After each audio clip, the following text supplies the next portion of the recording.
Top quality और consistent performance के लिए सिर्फ सिल्वर पंप्स एंड मोटर्स, नाम याद रखना। અંકલેશ્વર જીઆઈડીસીની કંપનીમાં બ્લાસ્ટ થતાં 4 લોકોના મોત થયા છે। જીઆઈડીસીની ડેટોક્સ ઇન્ડિયા કંપનીમાં બ્લાસ્ટની એક ઘટના બની હતી। ફીડ ટેન્ક પર રેલિંગની કામગીરી દરમિયાન આ બ્લાસ્ટ થયો હતો। કામદારો વેલ્ડિંગ કરી રહ્યા હતા ત્યારે આ ઘટના બની। એક કામદારનો મૃતદેહ કંપની બહારથી મળી આવ્યો। બ્લાસ્ટમાં મૃતદેહ બહાર ફંગોળાયો હોવાની આશંકા છે। બ્લાસ્ટની ઘટના બાદ કામદારોએ વિરોધ પણ નોંધાવ્યો। કંપનીના ગેટ ઉપર એકઠા થઈને કામદારોએ હોબાળો કર્યો। जीआईडीसी पुलिस घटना स्थले पहुंचीने कार्यवाही हाथ करी।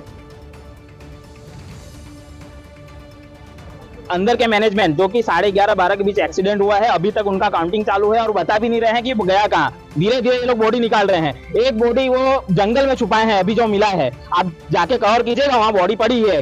अब ये एक्सीडेंट वो देखो, वो वाले बीच वाले बोल रहे हैं वहां पे हुआ है, वहां से कूद के इतना दूर यानी करीब 100 मीटर के आसपास इतना दूर बॉडी कैसे चली गई है। बाकी के 10-12 लोग हैं वो कहाँ है, उसका कोई पता नहीं चल रहा। और ये यहाँ की कंपनी इनको छुपाने की कोशिश कर रही है। बचे तो एक भी नहीं होंगे जिस हिसाब से लग रहा है, क्योंकि किसी का हाथ मिल रहा है, किसी का पैर मिल रहा है, किसी का गला मिल रहा है, किसी का कमर के नीचे का पार्ट मिल रहा है। અંકલેશ્વર ઔદ્યોગિક વસાહતમાં ફરી એકવાર મોટો અકસ્માત સર્જાયો છે, જેમાં 4 કામદારોએ પોતાનો જીવ ગુમાવવાનો વારો આવ્યો છે।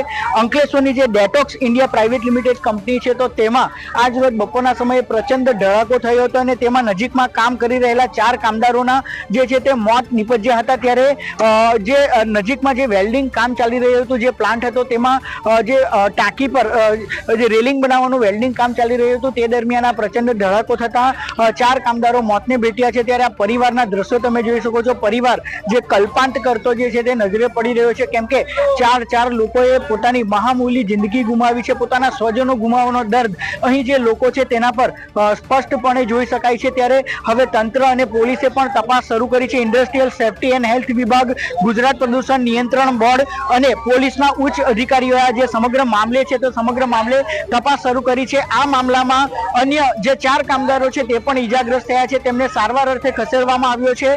ધડાકો એટલો પ્રચંડ હતો કે જે મૃતદેહ છે તો મૃતદેહ પ્લાન્ટની બહાર જે ફંગોળાઈને પડ્યો હતો। ત્યારે ફરી એકવાર ઔદ્યોગિક અકસ્માતમાં 4 લોકોએ પોતાની મહામૂલી જિંદગી ગુમાવવાનો વારો આવ્યો છે। જય વ્યાસ, ન્યૂઝ કેપિટલ, ભરૂચ।